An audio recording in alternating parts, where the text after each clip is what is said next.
now invite Dr. Ankita Kapoor to speak about radical prostatectomy versus radiotherapy in high-risk prostate cancers, the data emulated from 2 randomized controlled trials. Good morning, everyone. So I'll be presenting this trial, radical prostatectomy versus radiotherapy in high-risk prostate cancer, and individual patient data from 2 randomized trials. This was actually presented in the ASCO-GU Cancer Symposium this year, 2025, by Swamijit Roy. For starting, we can define the high-risk prostate cancer as PSA more than 20, Gleason score 8 to 10, and clinically T3 or higher stage. As per NCCN, there are 2 treatment options for these patients. Category 1 recommendation is RT plus long-term ADT versus category 2 recommendation, surgery, radical prostatectomy with personalized post-operative therapy. So RT plus long-term ADT versus surgery, we have many population registries and retrospective studies. But there are too many biases in these studies. Example, high rates of missing data, non-standardized treatment used, non-standardized follow-up in these trials, and incomplete information on treatment, along with selection bias in the 2 groups.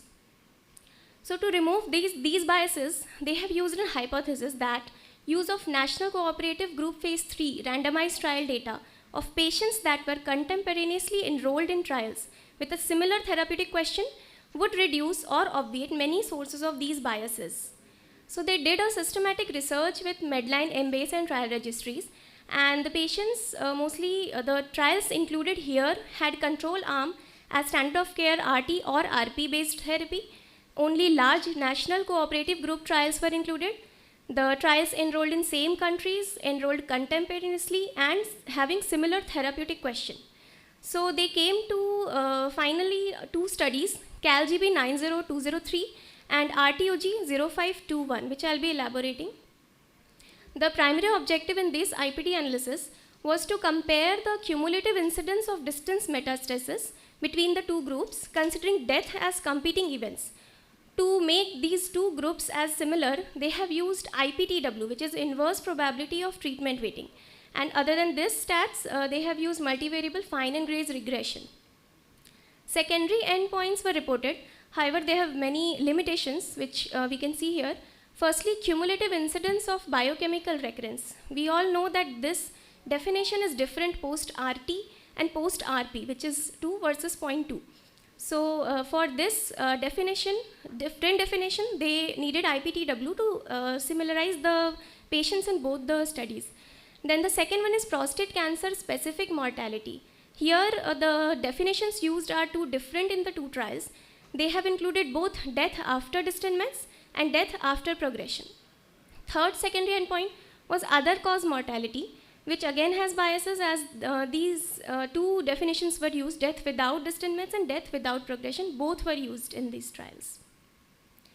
So the radical prostatectomy cohort, as in CALGB trial, had control arm as radical surgery with personalized post-op treatment versus the study arm where they used neoadjuvant 6 cycles of docetaxel plus ADT and surgery with personalized post-op treatment. The radiotherapy cohort in the RTOG trial, the control arm was radiotherapy plus long-term ADT, and the study arm was radiotherapy plus long-term ADT plus 6 cycles of docetaxel.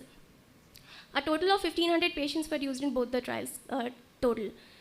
So if we see the results, the baseline characteristic, the surgery-based treatment, patients were comparatively of lower age group, younger patients, more Gleason score, and lesser T3, T4 stage patients, along with lower baseline PSA. So the selection bias was already there.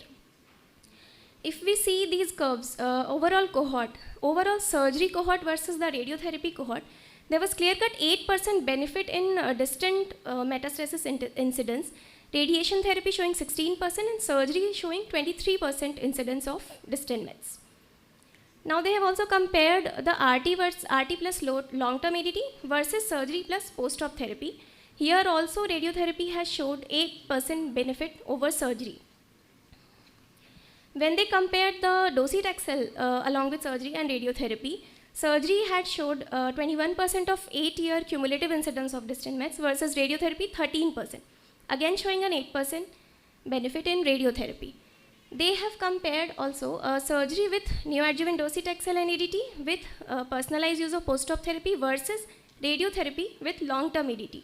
Here, radiotherapy has shown 3% clear-cut benefit above surgery. If we see these forest plots, so biochemical recurrence and progression are seen lesser in 8 years in the radiotherapy arm. If we see the prostate cancer specific mortality, it is also better in the RT arm. However, the hazard ratio is crossing the line 1. But the other cause mortality, which was death without progression and death without distant mets, the radiation arm is showing a higher 8-year incidence.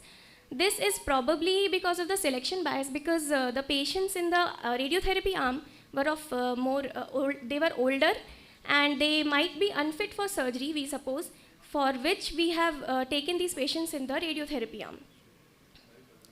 So some of the limitations of this study: first, residual unmeasured confounding and selection bias, which I quoted just now in the other cause mortality.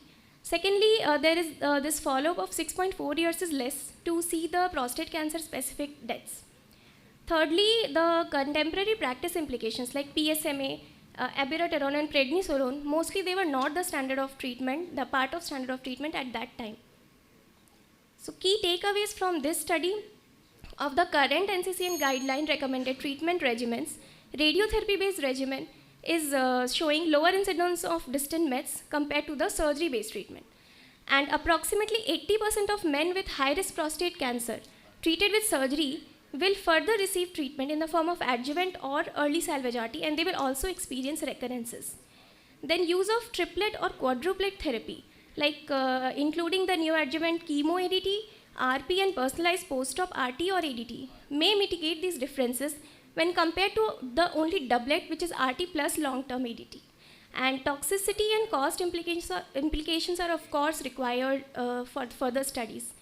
Then this SPCG15 is an actively enrolling phase 3 trial, which is aiming to directly address this question, and notably it is in a more favorable risk population than the present study.